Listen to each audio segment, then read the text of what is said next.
Hi everyone, welcome to the Oracle Show. Today I just wanted to cover some Arsenal news over the last week or so. So let's get to it. Firstly, Kai Havertz. Now there's some news where he's picked up an injury or he's been carrying an injury over the last couple of weeks, especially with his knee. And the Arsenal medical staff has said that he would be resting for the next 2 weeks and he wouldn't be going on the international break. I think that is very good news. With these international breaks, they're happening far too often. I know the Euros has just gone by, but we just had an international break at least 2 or 3 weeks ago and I'm just sick of it. I don't know why there's so many breaks, especially with this Nations League that no one cares about. I mean, maybe people may care about it over the next couple of years, but for now, with me, I just don't really care about it. And it's just more opportunities for players to play more games and get a higher risk of injuries. We've seen this with Odegaard, we've seen this with Calafiori. Arsenal have so many injuries, especially with Jurriën Timber and Benjamin White. So these international breaks have been nothing but a bit of a nuisance during the season. It's all fun when it's the summer and it's the Euros or the World Cup or something like that. But other than that, I just don't want to see it as often as it is during the season. And Kai Havertz has been monumental for Arsenal last season and especially this season. He's on 7-7 in home games, 7 goals at home consecutively, and he's nearing Van Persie's record. So it'll be good for him to play as many games as he can this season because he's very important for Arsenal and he could possibly break that record. And if he were to get injured, then he would be a pretty big miss. And really, the reason why I wanted to make this video is to talk about Gabriel Jesus as well. I've been very critical of him in the past couple of videos I've made about him, but the fact that I'm having to say that Kai Havertz would be a big miss is in itself a problem, because when you look at a player like Gabriel Jesus, you would think that, oh yeah, we're sorted, we're fine, we don't really need to worry about if Kai Havertz were to get injured because we have another striker in place that can play in his position. However,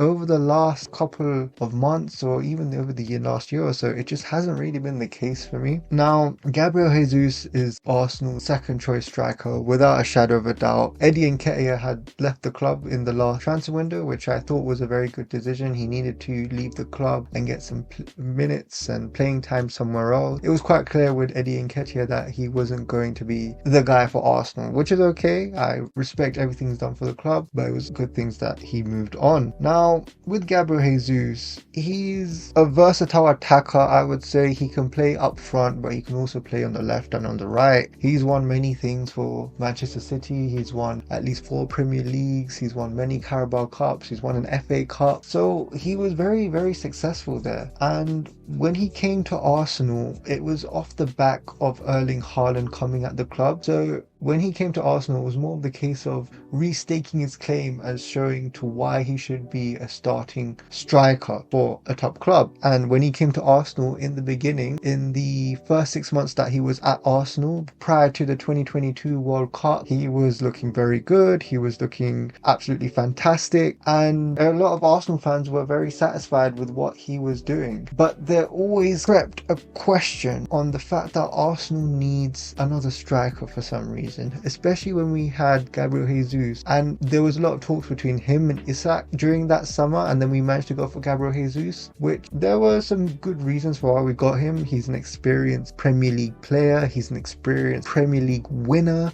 he's won multiple trophies, and he'd be able to install that sort of mentality into Arsenal. And he previously worked with Mikel Arteta before, so both of them know each other. However, we need to look at his career, not just in the 6 months he was at Arsenal, but over the entire 2.5 seasons that he's been here, or just over 2 seasons now. Look, he is on £265,000 a week. Now, maybe you shouldn't be looking at a player's salary, but in this case, he's one of the highest earners at the club. And you have to ask the question, does he justify those wages? Does he justify the amount of playing time he needs to get? And if we were to look in his 2 years at Arsenal, for a quarter or just under a quarter of it now, he's been looking very well, but for the rest of it, it. There's been injuries, he's been out of form, he's been trying to reclaim and rebuild his fitness, but then he'll get hit with another injury. So it's just been problem after problem after problem with Gabriel Jesus. And I think it comes to a certain time where you ask yourself, how long do you want to give a player until you say, you know what, enough is enough, just not working, and we need one. He signed on a 4 to 5 year contract, I believe, at Arsenal. Especially when you get a player like Gabriel Jesus, you expect them to play in the long term. And when he did have those injuries, he was linked to other clubs in the summer. Now, the thing is, what is alarming is that the club that he was linked to was in Saudi Arabia. Now, I don't disrespect the Saudi Arabian league. They've managed to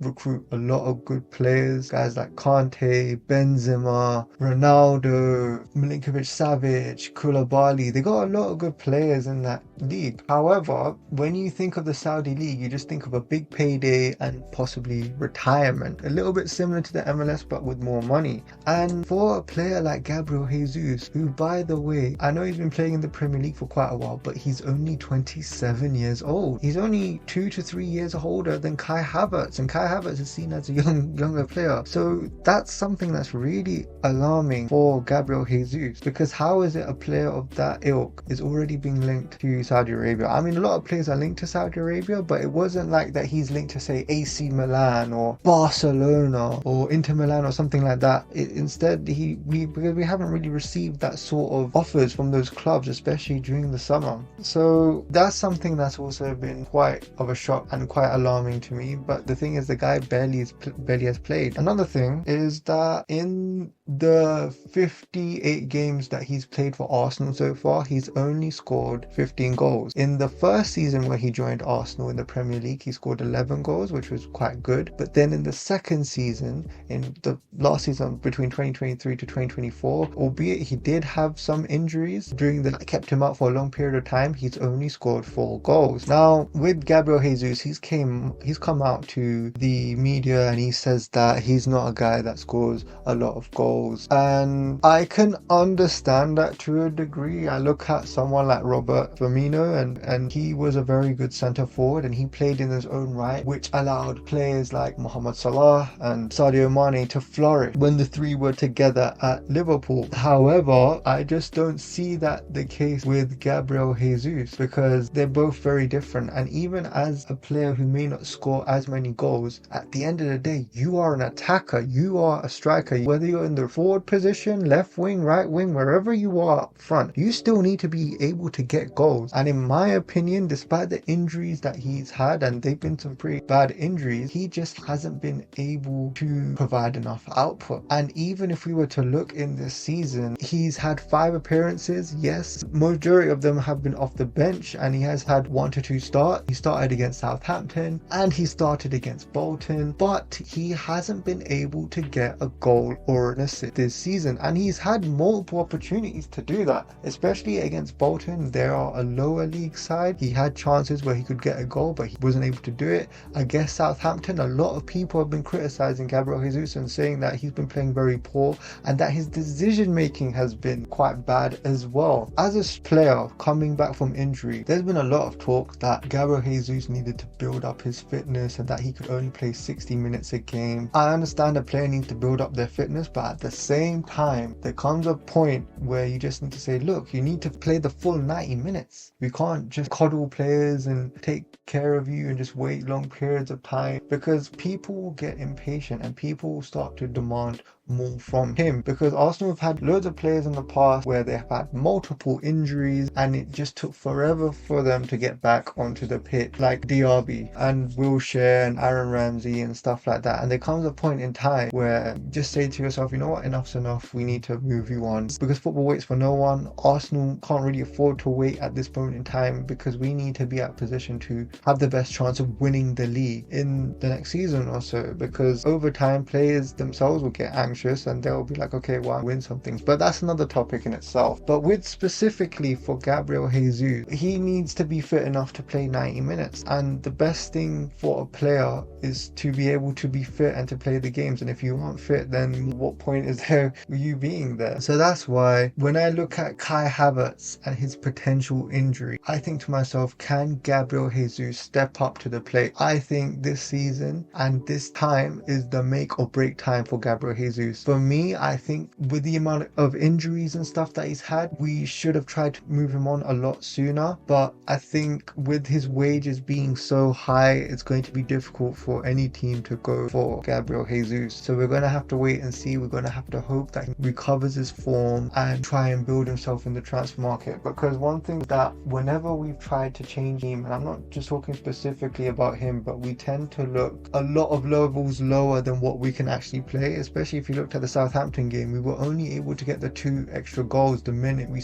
put on Martinelli and Trossard and Marino all on the field. So it begs the question, what are the other players that are not in the starting 11 doing? Because in this season we're going to be playing a lot of games. There's going to be a lot of injuries that are going to occur, so we need the full 25-man squad to step up. And Gabriel Jesus, considering the fact that he's on such big wages, considering the fact that he has such a big reputation as well from Manchester City and the Premier League, he needs to do a lot better. For me though, if I were to make a prediction, because look, if in 58 games he scored 15 goals, 11 of those goals were in his first season. Since then he's scored 4 goals in the second season. Now we're on the third season and he's not even been able to score a goal or an assist. And especially in the chances that I've seen in games, he looks very desperate to score, but he makes the wrong decisions. There are times where he gets a shot off target especially, but if he were to just pass the ball or get into better position, he would be able to get an assist or make an even better chance for another player. But when players are on such bad form and they're just so desperate to get a goal, that is what happens to them. They just waste chances, make the wrong decision, and that is what's happening with Gabriel Jesus. For me, in my opinion, at this moment in time, I think we should be preparing for life away from Gabriel Jesus. We